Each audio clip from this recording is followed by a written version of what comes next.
megang kepalanya itu, Masya Allah, dielus-elus kepalanya, Masya Allah. Nggak cuma kepalanya, ini punggung, ini bau dirangkul sama Rasulullah. Oh, mau ikut perang. Anak tadi dipegang kepalanya, kesenangan. Senang dipegang Rasulullah. Wah, udah dipegang, udah dirangkul, udah dipeluk, wah, udah senang ya. Kemudian Rasulullah berkata, wahai nak, setelah ini engkau pulang ke rumah.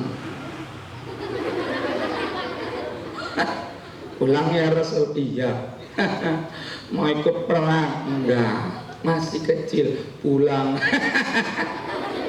Ikut perang? Enggak, pulang. Dek, saking sedihnya dia sampai nangis. Tadi pedang dia angkat dengan hebatnya, begitu disuruh pulang, pedangnya dia seret ke tanah sambil nangis. Nggak dikasih ke perang.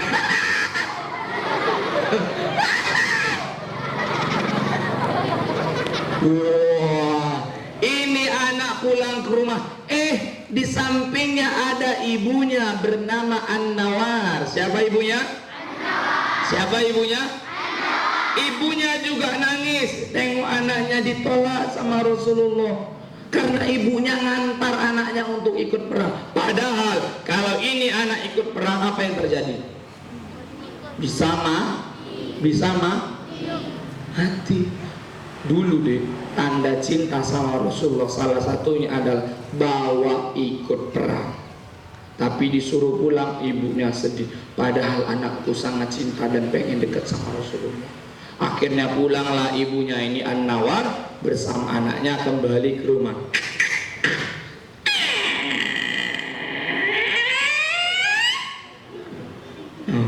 Masuk ke dalam rumah.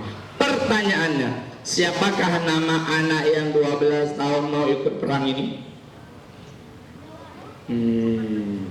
Abu Bakar?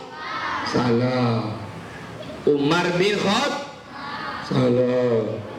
Utsman bin Affan? Salah. Ali bin Abi? Iya, bukan. Siapa? Ada yang tahu? 5, 4, 3, 2, 1. Nyerah. Jawabannya adalah Zaid bin Sabit. Siapa? Siapa? Ikuti Kak Andi. Zaid bin Sabit, 12 tahun, anak kecil, mau ikut pergi perang, bawa pedang, kebesaran, suruh pulang. Rasulullah. Zaid bin Sabit nangis, sedih, pedangnya diseretnya ke tanah. Siapa namanya? Sampai ke rumah Zaid sedih dan nangis dia sambil mikir, bagaimana caranya aku supaya bisa dekat dengan Rasulullah. Aku sangat ingin dekat sama Rasul, aku sangat ingin di samping Rasulullah. Akhirnya Zaid punya ide. Ting. Dia jumpai ibunya. Wahai ibunda, aku pengen dekat sama Rasulullah. Loh, tapi tadi ditolak. Iya ibunda, tapi aku ada 2 cara agar Rasulullah menerimaku, tanpa melihat usia, tanpa melihat tinggi badan, tanpa melihat besar atau kecil. Aku yakin Rasulullah akan menerimaku. Loh, benar ibunda. Gimana caranya? Yang pertama, dengan kepintaran, kecerdasan. Lalu yang kedua apa? Yang kedua, dengan hafalan Quran. Ditanya sama ibunya, wahai Zaid, berapa hafalan anakmu? Zaid menjawab, wahai ibunda, di usiaku yang 12 tahun ini aku telah menghafal 17 surah. Berapa surah? Berapa surah? Berapa surah? Kenapa 17 surah bukan 17 juz? Hah? Kenapa? Nggak tahu. Nanti ibu cerita. Siap. Kemudian ibunya senang. Yes, anakku pinter. Wah, ibunya langsung kabari sama semuanya. Ibunya langsung bilang sama saudara-saudaranya, wahai saudaraku, aku punya anak namanya Zaid bin Sabit, usianya 12 tahun. Dia kecil, cerdas, pinter, juga ngafal Quran. Dikabarkan lagi, wahai Saudaraku, ini aku punya anak namanya Zaid bin Sabit, kecil, pinter, cerdas, dan ngafal Quran. Kabari lagi, wahai saudaraku, kabari lagi, wahai saudaraku, sampai akhirnya kabar itu nyampe ke telinga Rasulullah. Maka Rasulullah berkata, panggil Zaid bin Sabit. Zaidnya dipanggil.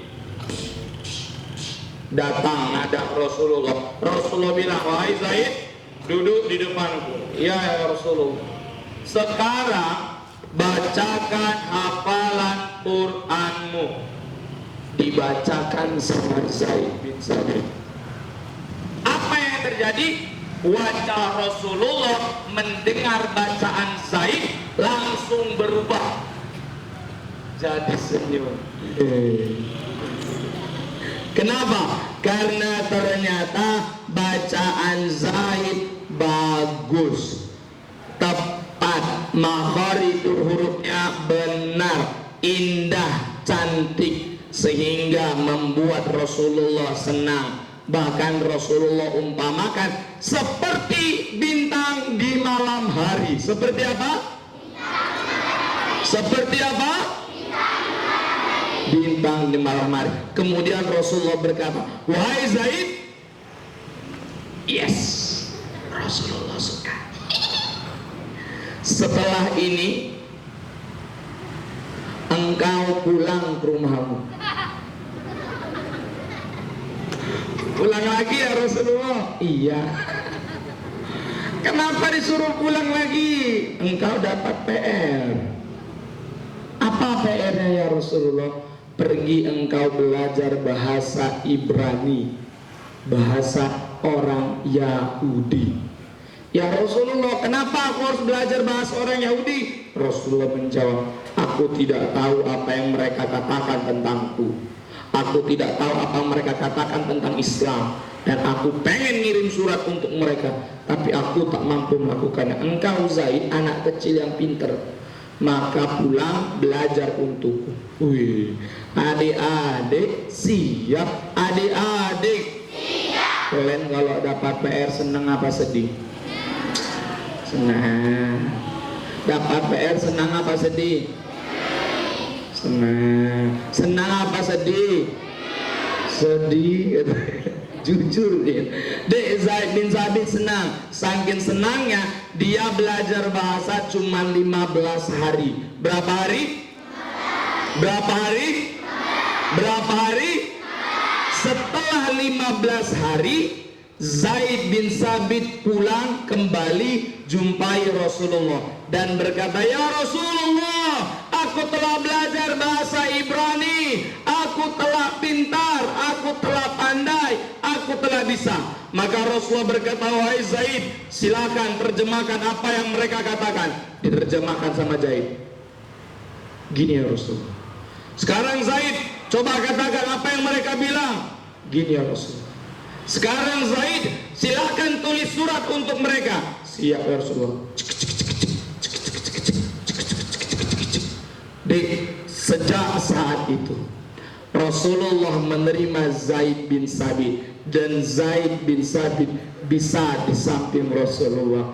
Zaid punya dua tugas penting. Yang pertama, menjadi translator. Jadi apa? Apa itu translator? Apa? Apa itu penerjemah? Orang yang mengartikan bahasa. Kalau misal datang ke sekolah kita ulama dari Madinah, dari Mekah, duduk di depan, kemudian takallam bil lughatil arabiyyah, dia berbicara bahasa Arab, kita paham apa enggak? Paham apa enggak? Ada orang yang menerjemahkan ke bahasa Indonesia, duduk di sampingnya atau duduk di belakang? Duduk di samping atau duduk di belakang? Itulah